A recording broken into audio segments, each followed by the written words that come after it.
ہوں آپ کا میزبان محمد عزیز خان آپ کی خدمت میں حاضر ہوں۔ اس وقت میں موجود ہوں کروڑ پکا کے احساس کفالت سینٹر پہ، جہاں پر ٹائیگر فورس ایکٹیو ہے، اور ٹائیگر فورس کے ساتھ ہی لیڈی ٹائیگر فورس بھی اس کام کو سر انجام دے رہی ہے۔ ایسا ہمارے ساتھ موجود ہیں کوئی لیڈی ٹائیگرس، ان سے اس بارے میں پوچھتے ہیں۔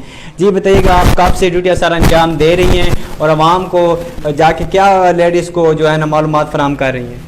ہم لوگ ماہ رمضان سے یہ کفالت سینٹر میں ڈیوٹی سر انجام دے رہے ہیں، اور پرائم منسٹر عمران خان اور ملک ممتاز زویا کی ہدایت کے مطابق ہم جو کام ہم سے لیا جا رہا ہے ہم اسے بخوبی سر انجام دے رہے ہیں۔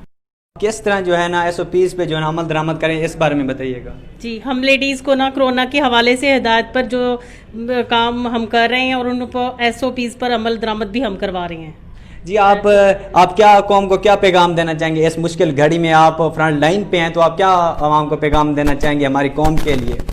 میں قوم سے یہ کہنا چاہوں گی کہ وہ ایس او پیز پر عمل درآمد کریں، یا ہماری بھلائی کے لیے کیا جا رہا ہے جو کچھ بھی کیا جا رہا ہے، تو میں یہی کہوں گی کہ وہ ایس او پیز پر عمل درآمد کریں اور ہمارا ساتھ دیں۔ جی ناظرین، جس طرح آپ نے سنا کہ لیڈی ٹائیگر فورس بھی میدان میں ہے، ملک ممتاز محمد جویا کی سربراہی میں ان کا کہنا ہے کہ ہم فرنٹ لائن پہ ہیں، عوام کو گھر گھر جا کے بتا رہے ہیں کہ آپ ایس او پیز پہ عمل کریں، یہ ایک مہلک بیماری ہے اور اس سے آپ بھی بچیں اور اپنے خاندان کو بھی بچائیں۔ کیمرہ مین ملک شاہ زیب کے ساتھ GNN نیوز کروڑ پکا۔